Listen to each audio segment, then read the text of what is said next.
You know what you should do? Every time you get a chance to experience first class, you should do it because it plants a seed. It's like the next time you buy an airplane ticket, just ask for an upgrade. Pay a little extra money, fly first class. What it does is it conditions your mind. Once you get in first class and you see how wide the seats are, and you find out why they shut that curtain, see, because they shut that curtain because they can't let you see what's going on up there. They passing out hot nuts. Everybody get a washcloth. They got a menu. You get to decide what you want. All the drinks is free. Once you sit in first class one time, the next time you get on a plane, it's very difficult to walk past them seats. And then your mind starts thinking of ways to get back to first class. And guess what? That's what you start attracting to your life. And you start behaving and producing stuff to get you back into first class. That's how you move up. You just, like buy you one really expensive outfit. Just see how it fits. That shit is high for a reason. Don't think they down there just putting prices on. Buy a really expensive pair of shoes, ladies. Buy a really expensive purse one time.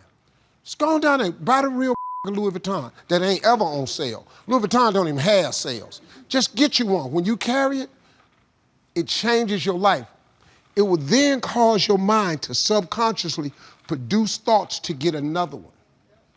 And next thing you know, you attract the thing you need to produce the outcome that you want. Life is all about the law of attraction. That's how you do it. Just try it. Really all I ever asked God for. I just wanted to be one of the premier stand-ups in the country. That's all I ever wanted.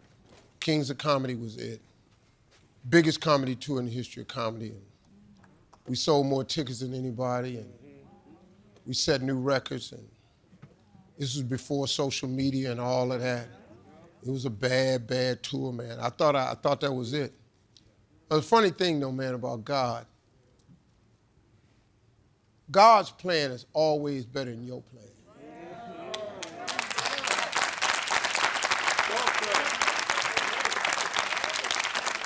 I wish I understood that years ago, because I just kept working my plan. And because God gives us the power of choice, he allows us to work your plan. So if you don't come to me and ask me what my plan is, I give you the power of choice, I'm gonna let you work your plan. I might even let your plan come true. But oh boy, if you just turn around and ask me what I got planned, I'm gonna blow your wig back, man. And I thought the Kings of Comedy was it. I had reached the apex. We was making a lot of money. I was touring. And then God said, okay, you through? He said, watch this. And then in 2005, but to get my attention though, he took everything from me. See, God can get your undivided attention. So in 2005, he took everything from me. I got divorced. I looked up in 2005. I had $1,700 left. All the money I had, man. I was down to $1,700. He took me completely down, had my undivided attention. I said, well, I ain't got no more plans, God. What you got? He said, oh, you're asking me? I go, yeah. I said, I'll do whatever you tell me to do, because I got no plan for this comeback. He said, I'll get you back. And boy, Lord have mercy. Come on. First thing he did was, I'm going to take you. This is when I learned about the power of women. See, you can be successful as a man. You can reach certain levels of success. But there are no great men without women. There are no great men without women. There's some great women out there, but ain't no great men without women. You can't name a great man without a woman. It don't exist, man. So first thing he did was he gave me Marjorie. She climbed down in that hole with me, and she started to come back. I told her I don't even want to get married right now because I got to recover from this divorce. She said, we'll recover together. She got down in that hole with me, and boy, let me tell you something. From 2005 to today, look at this today. It's crazy. I went from $1,700 I've had a conversation with my wife. I told her we couldn't afford to do something one time. You know what my wife told me one day? She said, Steve, you don't know how much money you have. She said, you make it, I'll watch it. She said, we can go buy that right now. I said, no, baby, it'll wipe us out. She said, no, it won't. She went and bought it. It ain't wipe us out. That's when I knew. I said, this is a bad chick right here, because I didn't even know what I had. And people kill me. You know, so you're a man and you don't have enough in you to give your girl credit, then you short. You know, why you can't give your girl credit? I'm a star. Look, I'm in front. I'm on TV. What else I need? I need somebody to cover that background. I need somebody to watch my back. She see I don't see. You get a good-ass woman, man, your ass can be something. Because I would have never been this without her. I'm just telling you real talk. That's real talk. Impossible, man. Bad girl. But nothing beat that God, though, boy. That God, he's a bad boy. I don't care what you do. He got something for you. He'll take you places you never thought you'd go. He's a bad something, man. All you got to do is pay attention. Look, I'm telling you, I had $1,700 in 2005. What? Now, he got me rolling, man. Faith is a belief in things that you cannot see. If you can see everything, that ain't faith. You got to believe in something you can't see. Look, man, when I started in comedy, I did not see this. I didn't see becoming the first African-American to host a beauty pageant of any kind. I was the first black headliner to start black radio nights around the country. I done had a machete in my hand on a lot of stuff. I didn't see any of it. But I had this little piece of faith, though, that if I jumped, he would get me, because I was miserable in my life. I didn't like waking up. I ain't have no purpose. I ain't know what I was supposed to be doing. But on October 8th, 1985, I walked in a comedy club for the first time, signed up for the following week. The following week, a girl took me down there. She said, you got to go to a comedy club. You're the funniest person I've ever met. I never even heard of comedy clubs. I'm 27. I walked in a comedy club. I signed up for the following week. I'm going to sit here and learn. I knew I was funny. I just didn't know what to do with it. They had 10 acts go up. 9 of them went up. I didn't laugh at one joke. I was just sitting there man, I wish that was me. Man, they should have said this. Every joke they told, I knew the punchline before they said it, and I wrote a better punchline in my mind, what they should have said. It got to guy number 10, they called his name, he wasn't there. They said, well, he's not here, we're gonna go to next week's list. Steve Harvey, where are you? I looked at the girl I was sitting next to, I said, it's a dude in here got the same name I got. She said, you know what, you a stupid son of a bitch. That's you. So they kept clapping and I ran up. Long story short, I won amateur night that night. I won $50. It was a 45-minute drive to my house with this girl named Gladys. I cried 45 minutes. She said, what you crying for? It ain't but $50. I said, no, you don't even understand. I was born tonight. I now know what I'm supposed to do. I went to work the next day, October 9th, and quit my job. With $50. I had nothing.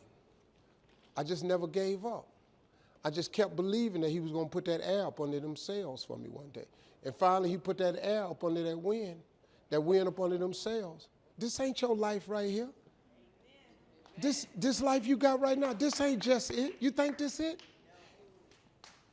God ain't through with you. If God was through with you, he wouldn't wake you up no more. But God keep waking you up because he got some more for you. This ain't your life. God got some more for you. The moment God ain't got nothing else for you, you ain't gonna wake up no more. You lived your last day the day he got nothing. Once you done served your purpose and ran your route, you out. But as long as he wake you up, it's cause he ain't finished with you yet. I wake up every day with the expectation that he finna do something great for me. You actually have a say-so in how your life goes. Life is not designed where you just wake up and see how it go and you react. you actually have a say-so. You have a determining voice into where your life can go.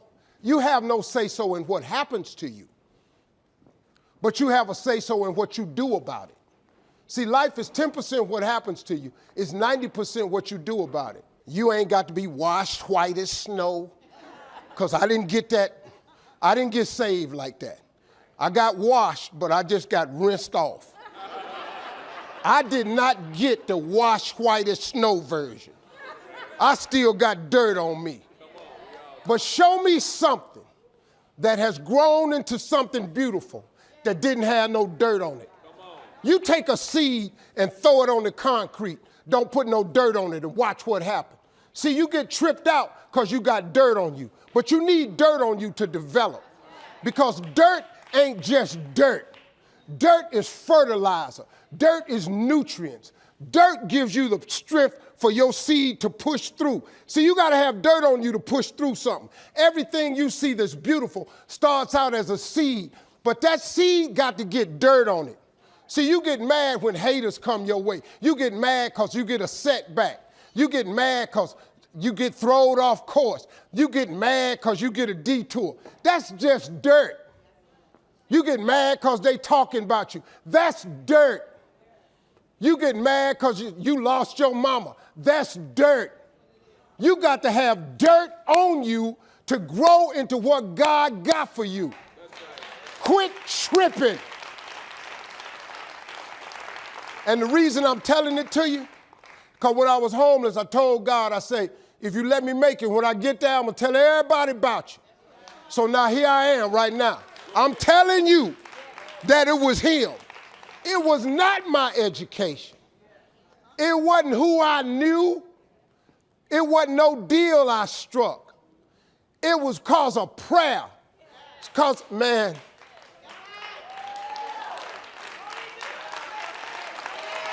I just kept praying.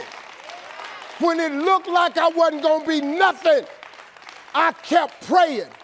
I kept asking that God that my mama had told me about, if he could just do what he said he was going to do. You said, if I have not because I ask not, I'm going to tell you what, I'm going to just keep asking. And when it looked like it ain't coming, I'm going to sit here and I'm going to wait on it anyway. When they told me you'll never be nothing, I didn't listen to them. I'm going to sit here until you get here. And guess what? He got here. You know how I tell you about faith? Because faith changes. You know I can tell you about prayer? Because prayer works. You understand?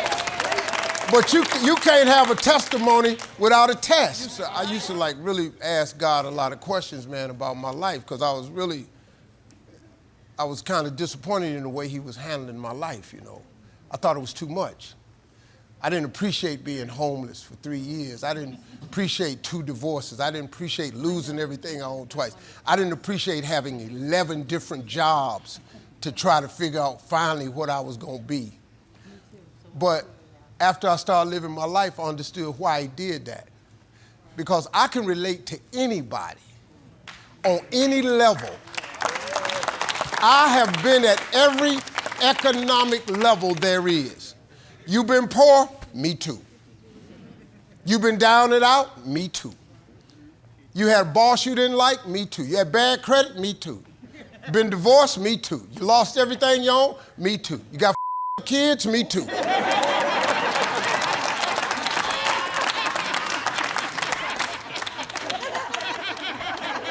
Seriously, man. So I'm able to relate to what, no matter what you say. I've had that full of a life that gave me the life experience to be able to do the types of jobs. I had a talk show because I could relate to anybody. I do motivational speeches. You know why? You know how I can tell you how to get up? Because I've been down. You know how I can tell you how to get over? Because I've been under. You know how I can tell you how to win? Because I done lost. You know how I can tell you how to do it? Because I done had it not been done. You know how I can tell you about the God? Because he saved me. You know how I tell you about faith? Because faith changes. You know I can tell you about prayer? Because prayer works. You understand? But you can't have a testimony without a test. So he gave me all the tests so I can stand in front of people and I ain't ashamed of it. You know what I mean? Like me, like I'm authentic. I tell you what happened to me. Now, if you don't like me, that's cool. I don't really, people talking about, how do you feel when people don't like you? I don't know you.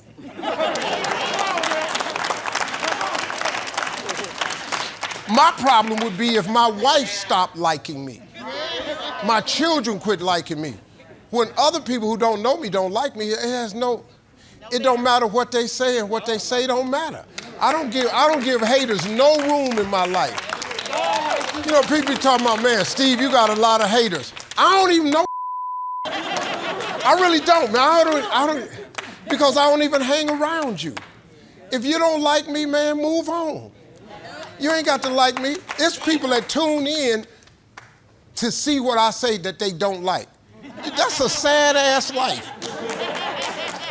I watch you every day, and this lady called my radio show and said, I watch you every day, and I can't stand your ass. Well, that's stupid. Why would you invite me to your home every day, bring me into your house, your personal space, because I'm a TV person, and you don't like me? What's wrong with you? So I just say thank you, because you helped with the ratings. I was at my father's funeral, man. I was 43 years old, and I was sitting there looking at this dude, and I realized without him, I wouldn't have made it. And so I started thinking when I got on the jet to go back home, I said, man, what do little boys do that ain't got no father? How do you make it without a father? I started thinking, I said, wow, these single women who raising boys, that's a daunting task, because you're having a single mother try to turn a boy into a man, and they have no idea how to do that. And so I said, wow. It was actually my father's death that made me say I gotta help people who don't have fathers, because without my father, there's no way I'm here today. That dude taught me so much. And that was actually the birth of it. I was 43 years old, so it was 21 years ago. First I just started speaking at high schools, and then I started going to youth detention centers. It's really weird, man, because I've gone to about probably 18 youth prisons across the country. I cannot count. I know at least 7 boys that heard me speak at the youth prison, and they found me later on in life and told me that visit to that prison changed their life. One kid came up to me, man, and he was an engineer, and he was at YDC in Augusta, Georgia, Youth Detention Center in Augusta, Georgia. Young kid named Prince. He came up to me and said, Mr. Harvey, you don't remember me, do you? I said, I'll be honest, I don't really. He said, you came to the YDC and spoke. I said, you a counselor there? He said, no, I was an inmate. He said, what you told me changed my life. He said, I'd like you to meet my wife and my son. I'm an engineer now. I said, wow. That was it. Some great stories, man, have come out of that camp. Behind every moment of adversity in your life, 2 things will happen. There is a lesson and there is a blessing. Every moment of adversity has those 2 things that come with it. There's always a lesson and there's always a blessing. Pain always leaves a present. Every time you're in pain, it leaves a gift behind. So what happened was, after all of that happened, I got a call from a company called T-Mobile. The Super Bowl is a month after that. They brought me down to do a Super Bowl commercial. A Super Bowl commercial in the United States is the most highest watched program on television. These commercials are tens of millions of dollars. They will pay you millions of dollars to be in a Super Bowl commercial. They paid me so much money to be in a Super Bowl commercial, acting like I gave the wrong answer to the telephone company to reenact the Miss Universe theme. They paid me what I make on Miss Universe times 10.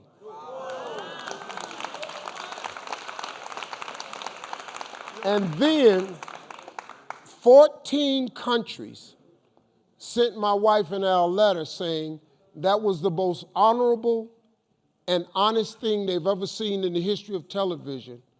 They gave my wife and I 14 villas around the world. There are 14 villas that my wife and I can go to in Curacao, the Maldives, Abu Dhabi, France, that we can go to anytime for vacation. So behind that, a lot of good happened. That's why when you have bad moments in your life, you just have to ride them out. Because God always has a gift behind every moment of pain that you have. When a man leaves you, there is a gift behind him leaving. Sometimes the breakup is the blessing. See, sometimes you got to get rid of a man in order for God to give you the man that you really need. So sometimes losing a man is not a loss. You just have to hang in there. He might have something better for you.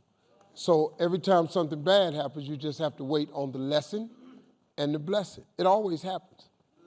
It always happens. You just can't act too miserable.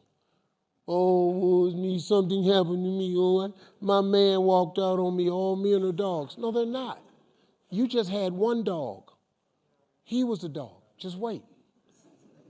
Trust me, I know how that worked too. I'm on my third marriage. Trust me, I know. I've been with the wrong one a couple of times. And then, but I was the wrong one because I kept picking them. Then after I got really messed up, I said, God, tell you what, I'm through. You pick the one for me. He sent me mine.